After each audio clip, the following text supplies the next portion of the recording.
to the kitchen. We are going to be talking about nutrition today. So originally I was going to do something on push-ups or pull-ups, but I got my shots today, so I'm just going to take it easy. We're tailoring that for now. So into nutrition. So nutrition is defined as the intake of food to meet personal dietary and biological needs. So we're going to stick by this definition because it really stresses how nutrition is so personalized.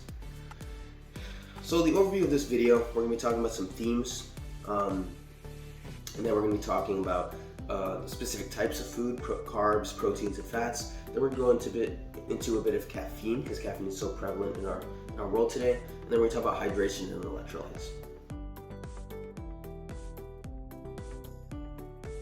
Okay, so now we're going to be getting into some themes. So I think the first one I want to talk about, and the most important, is moderation and balance. Balance really applies to all aspects of our lives, right?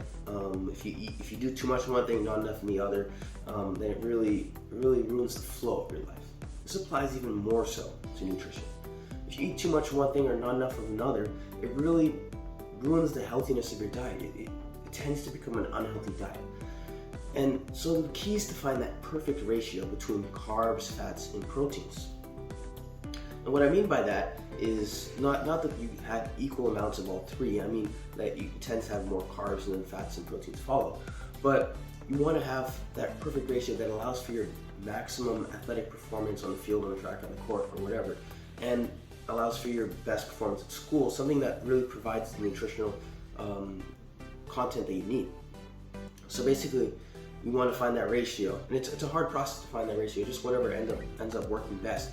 But carbs, proteins, and fats. That's one of the major themes. The next theme I wanted to talk about was fruits and vegetables.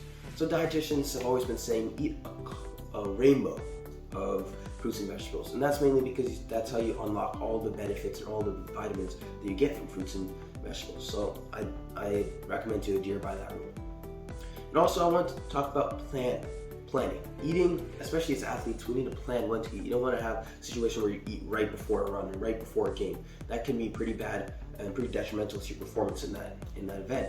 So make sure you plan accordingly. Usually they recommend 2 to 3 hours before any major physical event. You should get some food in, and then right after, it's good to get a bar in or some protein or some almonds, or the most recommended thing to eat. Almonds has a lot of electrolytes, a lot of calcium and all the stuff that you need to regenerate your body's stores. So almonds are very important, but any type of post-events, post-physical activity snack is really good. It's usually good to have within the first 20 minutes after.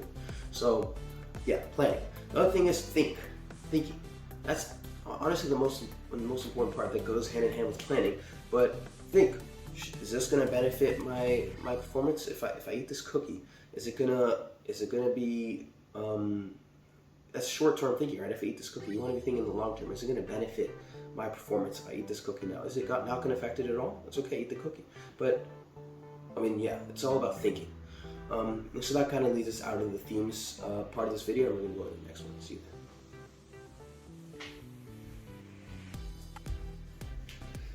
then.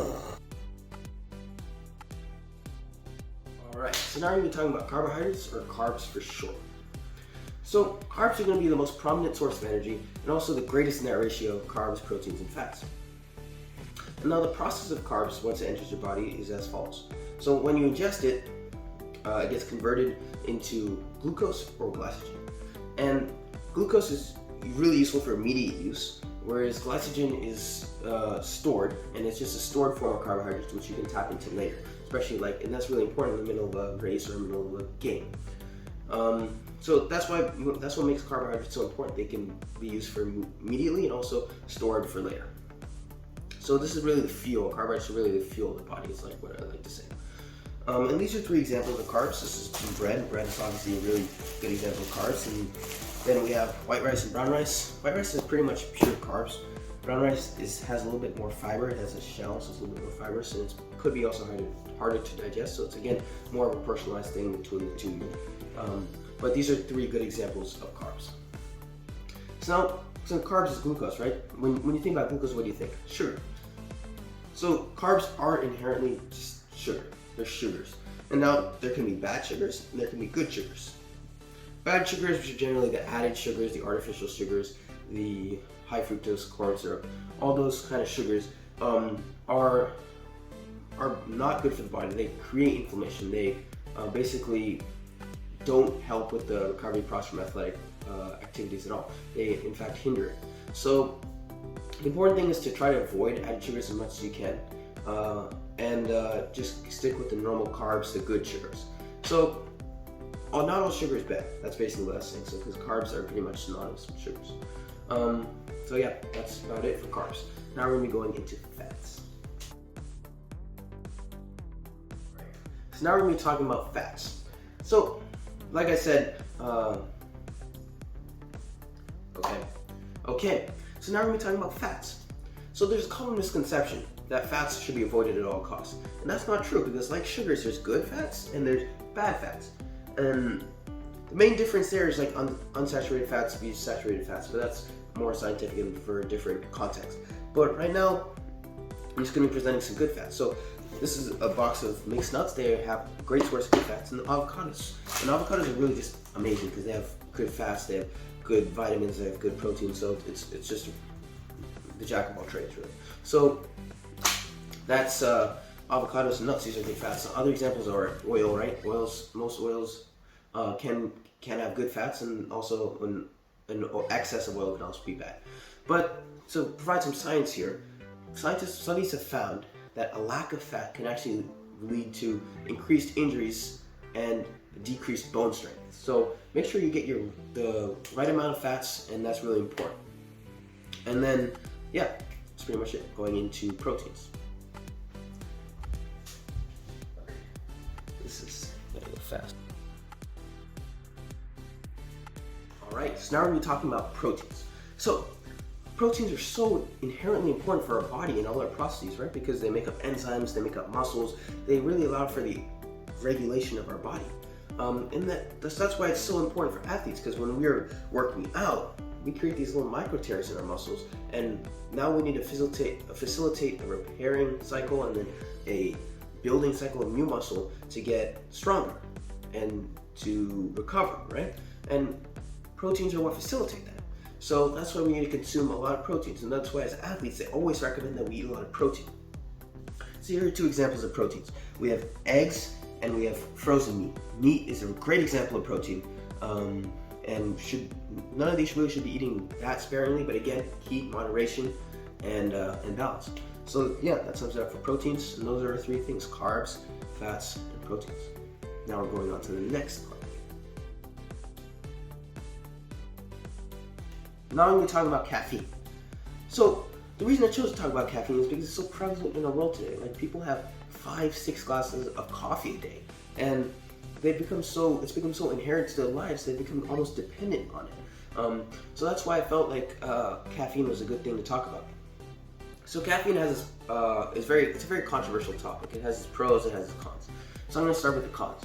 So obviously, if you have caffeine just before bed, that can be really bad because you won't be able to get the same quality of sleep. And sleep is very important for athletes, as I've discussed in a previous video.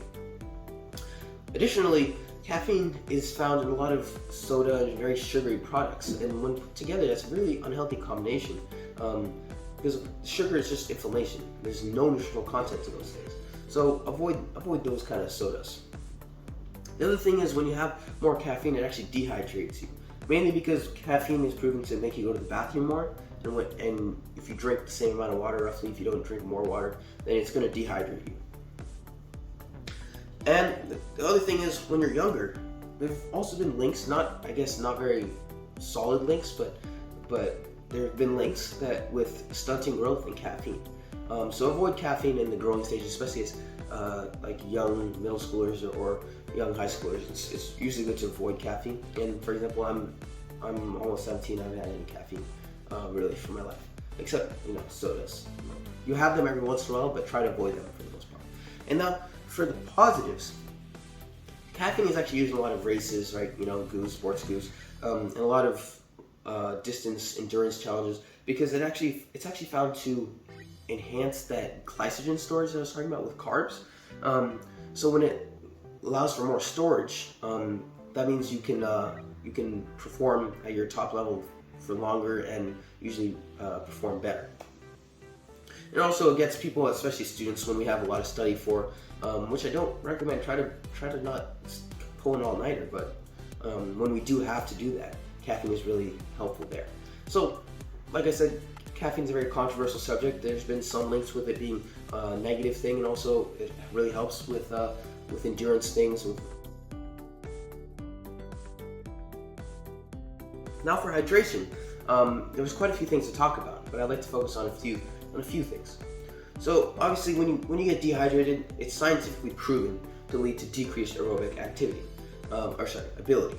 You're not able to perform as well, and you also feel more tired throughout the day if you're not getting enough water, because your body needs water to run. Your body's most of your body is just water, as you've seen many times. So your body needs the water to operate. So you're going to feel more fatigued. You're going to feel like you don't want to really. You're going to feel very tired. And the other thing I want to talk about was heat acclimation. So this thing called heat acclimation.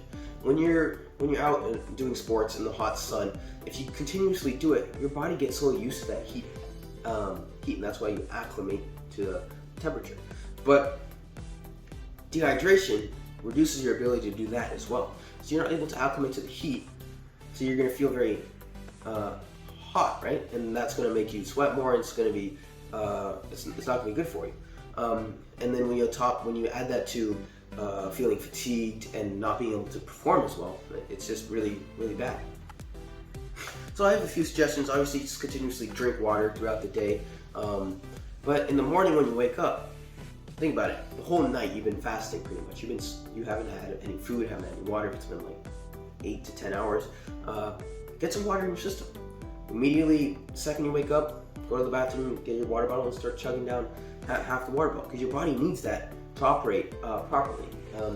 And that's what I do every morning. It's really important. And the last thing I want to talk about is electrolytes, right? When you exercise, your electrolytes are really depleting.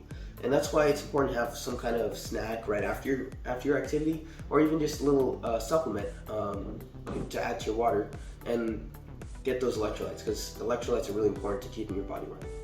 So thank you.